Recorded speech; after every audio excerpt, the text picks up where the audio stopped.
बिस्मिल्लाह रहमान रहीम, अस्सलाम वालेकुम। मंजूर पश्तीन का एक इंटरव्यू आया सलीम साफ़ी के साथ उनके यूट्यूब चैनल पर, क्योंकि उनको नेशनल मीडिया पर तो कभी भी परमिशन नहीं है कि इनको कोई बुलाए और उनका इंटरव्यू करे। लेकिन एक दिलचस्प इंटरव्यू जो आया 2-3 दिन पहले, वो राव अनवर का था। राव अनवर वही बंदा है जिस पर इल्ज़ाम है कि उन्होंने तकरीबन 400 के ऊपर लोगों को उन्होंने कत्ल किया है, इस तरह का उन पर इल्ज़ाम है, लेकिन फिर भी उनको बुलाया गया। ये जो दोहरी मयार है, इसकी जब हम बात करते हैं तो यही बात है असल में। आज मीडिया की आज़ादी के हवाले से भी बात करेंगे कि मीडिया की आज़ादी किस हद तक है।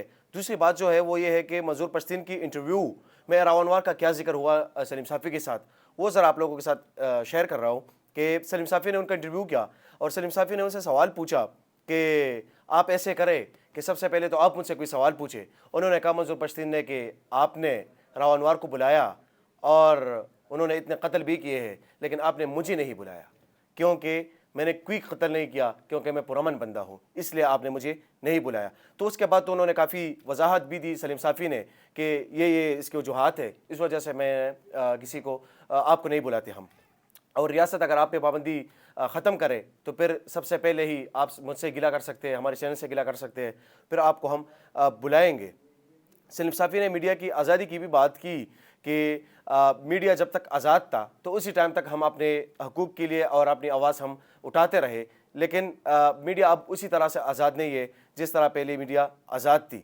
सलीम साफ़ी ने ये भी कहा कि PTM के साथ है जो है वो ज़्यादती हो रही है, उसके साथ मैं एग्री भी करता हूँ और आपकी जितनी भी मुतालिबात है उनके साथ भी मैं एग्री करता हूँ। और इस इंटरव्यू में उनके मुतालिबात के हवाले से भी जिक्र हुई, क्योंकि कंप्रहेंसिव कोई चीज़ सामने नहीं आई, तो उस पर भी काफ़ी उन्होंने बेस की कि आपकी डिमांड्स क्या है, और डिमांड्स के साथ साथ उन्होंने एक्सप्लेनेशन भी दी कि हमारी ये डिमांड्स है। मंजूर पश्तीन ने उसके बाद इंटरव्यू में एक बहुत अहम चीज़ पर गुफ्तगू की। उन्होंने कहा कि चले मैं तो गद्दार हूँ, लेकिन वो 4 बच्चे जिनको कत्ल किया है इन लोगों ने, और जो पढ़ रहे थे और कुछ के जॉब्स भी थे, 4 बच्चे थे, उन्होंने मास्टर की डिग्रियाँ की हुई थी, उनको जो कत्ल किया, क्या वो गद्दार थे? वो तो गद्दार नहीं थे। चले मुझे गद्दार कह ले, लेकिन वो तो गद्दार नहीं थे, न वो PTM के साथ थे, तो फिर उनके साथ क्यों इस तरह हुआ? मंजूर पश्तीन ने बहुत एक इम्पॉर्टेंट चीज़ भी, जब दूसरी बात जो है जिस पर गुफ्तगू उन्होंने की है, वो ये है कि लाखों के तादाद में लोगों को चेक पोस्टों पर ये लोग गाली देते थे, तो वो हमें याद नहीं है। और अब उसके मैं बहुत से लोगों को ला सकता हूँ और वो गवाही भी देंगे कि हमें इन लोगों ने गालियाँ दी है, तो फिर ये लोग किस मुंह से ये बात कर रही है कि PTM जो है वो गाली दे रही है? हम कोई गाली नहीं दे रहे। जब मुज़ाकरात की बात आई, उन्होंने कहा कि मुज़ाकरात की बात जब भी इन्होंने की है, हमने मुज़ाकरात को वेलकम किया है और उसके लिए हमने प्रेस कॉन्फ्रेंसेस की है, लेकिन मुज़ाकरात ये लोग कर नहीं रहे हैं। क्योंकि पहले दफ़ा जब मुज़ाकरात हुए तो वाना में इन लोगों ने हमारे लोगों पर हमला किया।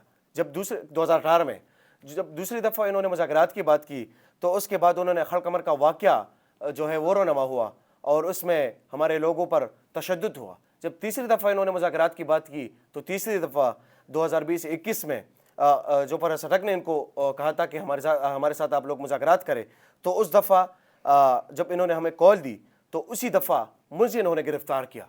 तो क्या इस तरह मुज़ाकरात होती है और इस तरह की जमहूरियत होती है? हम तो तंग आ चुके हैं इन जंगों से और इन लड़ाइयों से, और न हम किसी की जंग का हिस्सा बनना चाहते हैं। हम बस अपना आज़ादी चाहते हैं, हमारे लोगों को वहाँ पर सुकून से रहने दिया जाए, हमारे लोगों को वहाँ पर आज़ादी दी जाए। और लास्ट में उन्होंने कहा कि हल क्या है? मंजूर पश्तीन ने उनको कहा कि हल जो है वो सिर्फ़ इंसाफ़ है। बहुत शुक्रिया।